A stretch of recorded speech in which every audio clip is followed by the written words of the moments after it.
വിധവയും പട്ടികവർഗക്കാരിയുമായ തന്റെ 5 ഏക്കർ ഭൂമി രാഷ്ട്രീയ പാർട്ടി നേതാക്കളുടെ സഹായത്തോടെ റിയൽ എസ്റ്റേറ്റ് മാഫിയകൾ കയ്യേറിയതായി യുവതി. മലപ്പുറം കിഴക്കേ ചാത്തല്ലൂരിലെ പട്ടികവർഗ കുടുംബാംഗമായ സി. ശോഭനയാണ് പരാതിയുമായി രംഗത്ത് വന്നിട്ടുള്ളത്. വില്ലേജ് ഓഫീസിലും മറ്റും പരാതി നൽകിയിട്ടും രാഷ്ട്രീയ സ്വാധീനം ഉപയോഗിച്ച് തന്റെ പരാതി തിരസ്കരിക്കുകയാണെന്നും ഭൂമിക്ക് നികുതി സ്വീകരിക്കുന്നില്ലെന്നും ശോഭന പറയുന്നു. നിലവിലെ ചില വിവരാവകാശ പ്രവർത്തകരുടെ നേതൃത്വത്തിൽ നീതിക്ക് വേണ്ടി പോരാടുകയാണ് ശോഭന. 1979 സർക്കാർ വനഭൂമി ഈ എൻ്റെ അടുത്ത് നിൽക്കുന്ന സ്ത്രീയുടെ അമ്മ കളരിയുടെ അച്ഛൻ മീൻകുത്തിരാമന് പതിച്ച് നൽകുകയും VFL പട്ടായവും സ്കെച്ച് പ്ലാനും 79, 80, 81, 82 വരെ നികുതി അടച്ച് വരുന്ന ഭൂമി ഈ മീൻകുത്തിരാമൻ്റെ മരണത്തിന് ശേഷം ഇവർക്കത് കൊണ്ടു നടത്താൻ കഴിയാതെ ഈ ഭൂമിയുടെ രേഖകൾ ഭൂപണ ബാങ്കിൽ മഞ്ചേരി കാർഷിക വികസന ബാങ്കിൽ വെച്ചുകൊണ്ട് അവർ മീൻകുത്തിരാമൻ ലോൺ എടുത്തിരുന്നു. അവർ 81 മരിച്ചു പോവുകയും അതിനുശേഷം ഈ ഭൂമി രേഖ എവിടെയാണെന്ന് ഇവർക്ക് അറിയാതെ ഇരിക്കുകയും ഇവർ കൊടുംവനത്തിൽ താമസിക്കാൻ കഴിയാത്ത സമയത്ത് ഈ സ്ത്രീക്ക് അന്ന് 7 വയസ്സ് മാത്രമേ പ്രായമുള്ളൂ.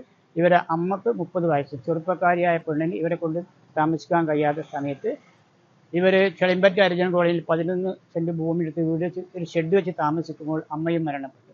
ഇന്ന് ഈ സ്ത്രീയെ സംരക്ഷിക്കാനോ അതിന് ശേഷം ഈ അമ്മ ഉണ്ടാകുന്ന സമയത്ത് ഈ സ്ത്രീയെ ഒരു ഹരിജൻ രാജൻ എന്ന ആൾ കല്യാണം കഴിക്കുകയും ചെളിമ്പറ്റ കോളനി അവരും മരണപ്പെട്ടു. ഇന്ന് ഈ സ്ത്രീ അനാഥയായി നടക്കുക, ആരും നോക്കാനില്ല. ആ ഭൂമി മഞ്ചേരി കാർഷിക വികസന ബാങ്കിൽ അതിൻ്റെ ആധാരമുണ്ടെന്ന് അറിഞ്ഞ് അടുത്ത കാലത്ത് ഒരു 5-6 മാസം മുമ്പ് ഞങ്ങൾ വിവരാവകാശ പ്രവർത്തകർ സ്ത്രീയെ കൊണ്ടുപോവുകയും അവിടെ ചെന്ന് അന്വേഷിച്ചപ്പോൾ 6250 റുപ്യ 1980 ലോൺ എടുത്തിട്ടുണ്ടെന്നും അതിൻ്റെ പൈസ 27600 റുപ്യ അവർ കുറച്ചത് പ്രകാരം അടച്ച് പട്ടയും VFL പട്ടയും നികുതി ഷീട്ടും സ്കെച്ച് പ്ലാനും അടിച്ചു ചെന്നപ്പോൾ ഈ ഭൂമി റിയൽ എസ്റ്റേറ്റ് മാഫിയകൾ കയ്യേറി റബ്ബർ, തേക്ക്, ഈട്ടി മരങ്ങൾ വെച്ച് പിടിപ്പിച്ച് ഇവർക്ക് 1 സെൻറ്റ് ഭൂമി അവിടെ ഇല്ല. അവരോട് സംസാരിച്ചപ്പോൾ ഇത് ഞങ്ങളുടെ ഭൂമിയാണെന്നും വില്ലേജിൽ ഇവർക്ക് ഭൂമി അവിടെ ഇല്ലതായിട്ട് ഈ കക്ഷികൾക്കൊന്നും രേഖയില്ല.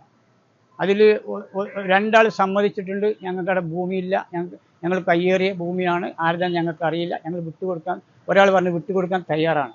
പിന്നെ ഈ റിയൽ എസ്റ്റേറ്റ് മാഫിയകൾ എടവണ്ണ പഞ്ചായത്തിലെ കുണ്ടുതോട് ഭാഗത്തിലെ റിയൽ എസ്റ്റേറ്റ് മാഫിയ ഇവരെ ഭൂമി അവർക്ക് 10 ഏക്കർ ഭൂമി രേഖയുള്ളതുണ്ട്. 1.5 ഏക്കർ ഭൂമിയോട് ചേർത്ത് 1979 സർക്കാർ ഭൂമി മണ്ണൊലിപ്പ് സംരക്ഷിക്കുന്നതിന് വേണ്ടി ഇവരെ വലിയച്ഛൻ അമ്മയുടെ അച്ഛൻ മീൻകുത്തിരാമന് കയ്യാല കെട്ടിക്കൊടുത്ത ഭൂമി ഇന്ന് റിയൽ എസ്റ്റേറ്റ് മാഫിയകൾ തൊഴിലുറപ്പ് സ്ത്രീകളെ കൊണ്ട് അതിൻ്റെ മേലെ കല്ല് വെച്ച് കണ്ട് കൈവശപ്പെടുത്തി.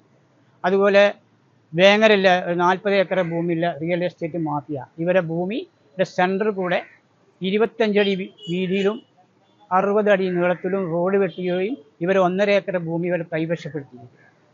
അത് ചോദിച്ചപ്പോൾ ഞങ്ങൾക്ക് 40 ഏക്കർക്ക് ഭൂമിയുണ്ട്, അവർക്ക് 40 ഏക്കറൊക്കെ ഭൂമിയുള്ളൂ, അത് വിവരാവകാശ പ്രകാരം ഞങ്ങൾ ചോദിച്ചിട്ടുണ്ട്, അത് കിട്ടിയിട്ടില്ല, അവരും ഈ ഭൂമി വിട്ടുകൊടുക്കാൻ തയ്യാറല്ല. അതുകൊണ്ട് ഞങ്ങൾ ഈ സ്ത്രീയായിട്ട് വിവരാവകാശ പ്രവർത്തനമാരും സാമൂഹ്യ പ്രവർത്തനമാരും അടുത്ത് തന്നെ മുഖ്യമന്ത്രിയെ നേരിൽ കാണാനും റവന്യൂ വകുപ്പ് മന്ത്രി ബഹുമാനപ്പെട്ട മുഖ്യമന്ത്രിയെയും റവന്യൂ വകുപ്പ് മന്ത്രിയെയും പട്ടികവർഗ വികസന വകുപ്പ് മന്ത്രിയെ നേരിൽ കാണുന്നതിന് ഈ സ്ത്രീയെയുമായിട്ട് തിരുവനന്തപുരത്തേക്ക് പോകാൻ ഒരുങ്ങിയിരിക്കുകയാണ്. ഈ കാര്യത്തിൽ ഇത് എടവണ്ണ വില്ലേജിൽ നിന്നൊരു ഉദ്യോഗസ്ഥൻ വരികയും കൃത്യമായി സ്ഥലം പരിശോധിക്കാതെ ഈ ഭൂമി 100% ഇവരുടെന്ന് ബോധ്യപ്പെട്ടിട്ടുണ്ട്. 90% ഇവർ റിപ്പോർട്ട് എഴുതി താലൂക്ക് സർവേർക്ക് കൊടുത്തിട്ടുണ്ട്. ഇപ്പോൾ ഞങ്ങൾ കഴിഞ്ഞ താലൂക്ക് സർവേരെ പോയിട്ട് ബന്ധപ്പെടാൻ പോവുകയാണ്. അതിന് താലൂക്ക് സർവേർ റവന്യൂ ഉദ്യോഗസ്ഥന്മാർ ചില ആൾക്കാർ റിയൽ എസ്റ്റേറ്റ് മാഫിയ ആൾക്കും വേണ്ടി കളിക്കുന്നുണ്ടെന്ന് ഞങ്ങൾക്ക് മനസ്സിലായിട്ടുണ്ട്. വിജിലൻസിൽ പരാതി കൊടുത്തിട്ടുണ്ട്. എടവണ്ണ വില്ലേജിൽ നിന്ന് വിജിലൻസ് കയറിയിട്ടുണ്ട്, അവർക്ക് വ്യക്തമായ തെളിവ് കിട്ടിയിട്ടുണ്ട്. അങ്ങനെ ഇത്രയും കാര്യത്തെപ്പറ്റി പറയാനുള്ള ഈ ഭൂമി തിരിച്ചു കിട്ടാൻ വേണ്ട നടപടികൾ എടുക്കണമെന്ന് ഉന്നത അധികാരികളോട് അപേക്ഷിക്കുകയാണ്. ഈ പാവപ്പെട്ട സ്ത്രീക്ക് വിദ്യാഭ്യാസമല്ല, സംസാരിക്കാൻ കഴിയില്ല. അതുകൊണ്ടാണ് ഞങ്ങൾ പൊതുപ്രവർത്തകന്മാർ ഈ കാര്യങ്ങൾ മുന്നോട്ടിറങ്ങിയത്.